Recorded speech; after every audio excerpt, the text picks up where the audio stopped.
Hi, everybody. This is going to be my mini review, a very informal review on the Les Exclusive line from Chanel. This isn't all of them, but this is most of them. I went to the boutique yesterday and I was able to try the line, except for a few of them. And then I took my blotters, as I normally do. I took them home with me. This is the next day, so this is the deep dry down, and these are my thoughts on each of the perfumes in the line. I'm going to start with Gardenia. This is the one that I felt like I probably wouldn't like, and I do like it, actually. It's a very nice gardenia kind of smell. I didn't think I would love it or even like it because I'm not huge into gardenia, and it has coconut. I hate coconut. I hate it. I hate it. I hate it. It ruins so many perfumes for me. And I'm happy to say that I'm not getting a strong coconut in this perfume. I think it's more so lending a creaminess, a lactonicness to the perfume. So it's actually something I don't mind. And then there's also a noticeable green aroma to this on the initial blast, and it lingers on for a few hours later, but then I think it kind of wears down and then it becomes more so like a lotiony, clean gardenia smell. I feel like there is a Lush perfume that smells very similar to this. Maybe it's Sycomore Girls. I just think that there's a lot of perfumes out there that kind of carry this smell. So I don't know if Gardenia is worth the money, honestly. I feel like it's, at this point, there's a lot of scents that are like it. So that's how I feel about Gardenia. Beige, I was told at the store that this is supposed to be like a lighter version of Gardenia. I think that this is pretty different, actually. The floral is more abstract than Gardenia. I'm not getting obvious Gardenia, but definitely floral. I'm getting muskiness. It's powdery. On the initial blast, I remember there was something kind of citrusy about it, a little bit fresh, spicy, and it does smell very like Chanel. It has a Chanel kind of DNA that's popping out, and I smell it even now here a day later on the deep dry down. So I think it's very nice. I was shocked that I like this as much as I do. So that is Beige, a clean, musky, bright, fresh, lotiony kind of floral scent. The next one is Le Lion. This one I had hoped I would like. It is strong, like the reviews say. It's very ambery. It's that kind of musky, animalic type of amber. So it's a challenging kind of amber. My brother tried these with me, and he told me that this reminded him of when you make bracelets out of hemp, like the hemp string that from the craft store. If you've ever done that, you know that the smell of the string has this stinky kind of halitosis, muskiness. It's not very pleasant. It's not pleasant at all, actually, for me. And I'm finding that this has that. It's that musky, bad breath, halitosis aspect. It's not so strong, and I feel like if I pass somebody on the street and they were wearing this, I wouldn't think, oh, they have like bad breath and they stink, but it kind of, I'm perceiving it a bit that way here.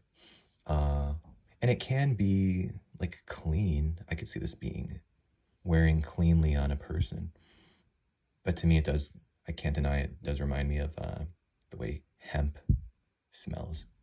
So that's Le Lion. The next one is Bois de Iles. This was one of my favorites that I tried. This one is, a lot of people say this smells like Chanel No. 5.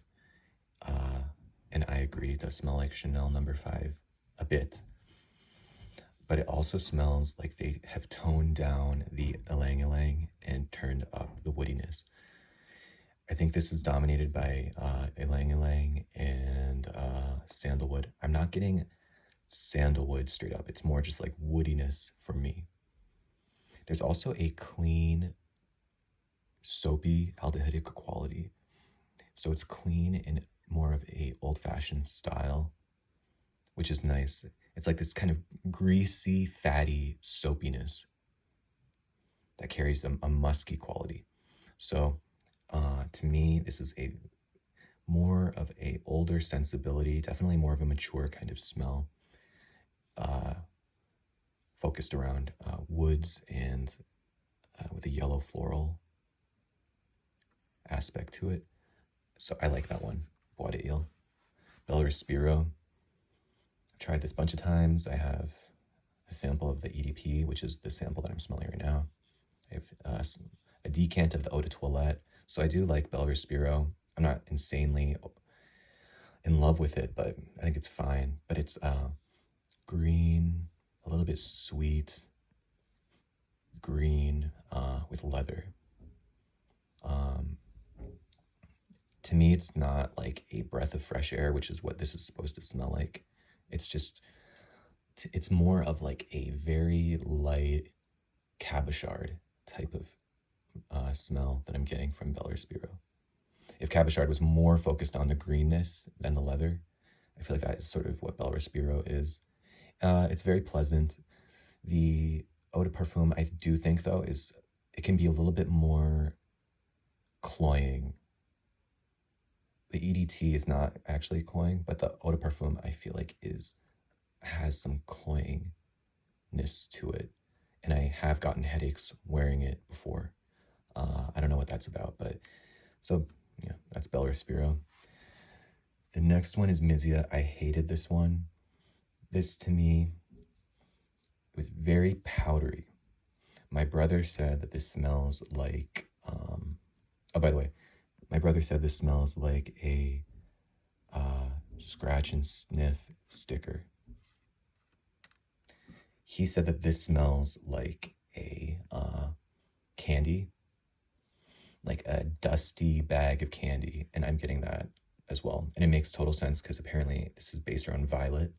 Violets have that powdery candy kind of smell. They can be very sweet. This isn't extremely sweet or anything, but it has like that violet, the powdery violet iris makeup-y kind of smell. So I don't like that very much, like that lipsticky, candied kind of smell. That's Misia. Sycomore. I like this a lot more than I thought I would. So this to me has that juicy vetiver. I thought this was going to be dry and smoky, but this is to me like a juicy green vetiver where it converges with grapefruit and to an extent like rhubarb. That's what I get from this. So it's a very pleasant, appealing, I feel like a lot of people would like this smell. Vetiver kind of smell, green, fresh. I'm very like pleasantly surprised with this. So I did like Sycomore. The next one is Jersey. This one was not a standout to me. It's nice, and if somebody gave me a bottle, if I saw a bottle for like $50 or something, I would pick it up for sure. That'll never happen though. But this is like a powdery lavender type of smell. A little bit floral, very fresh. So that's all I have to say about Jersey. I did like it. 1957. I think this might be the one I like the most. This one is a very clean, musky kind of smell, like a clean white musk. Very powdery too. I usually don't love powdery, but this is done in a way that I don't mind at all. Yeah, I'm definitely getting florals out of this. On the initial blast and through the first day, actually, because remember, this is a day later, so this is the deep dry down. The first day I had this, I was getting a lot of citrus and fresh spices out of here, but I feel like now the florals are more prominent in the wear. So I think this is really nice. I would love to get a bottle of 1957 or something similar. Just fresh, clean, and powdery. So I might have to find some sort of cheaper alternative. I see people are comparing this to some Narciso Rodriguez musk perfumes. Also, there's a Guerlain Musk Ultra Blanc that it's being compared to a lot. So I haven't tried either of those. So I might have to do that. So I do like 1957. The next one is Bois. This is very faint, but oh, I don't know if I mentioned, but this is still going pretty strong. So I was surprised by that. But Bois is kind of faint at this point, but I get like it was musky. It smells like very like clean, sweet musk. A bit in like an older kind of way, more retro style than what would be popular now. Clean, maybe like heliotrope. I know that this is compared to Sumo Wrestler from J Scent, and I like that perfume a lot. I can definitely see the similarity. They're very similar. I think I might like the Sumo Wrestler even more. And that one is far, far cheaper. So if you like Bois, I would recommend getting a sample of Sumo Wrestler to see how you feel about that one, because this is very, very, these are all extremely expensive, and Sumo Wrestler is a lot like it.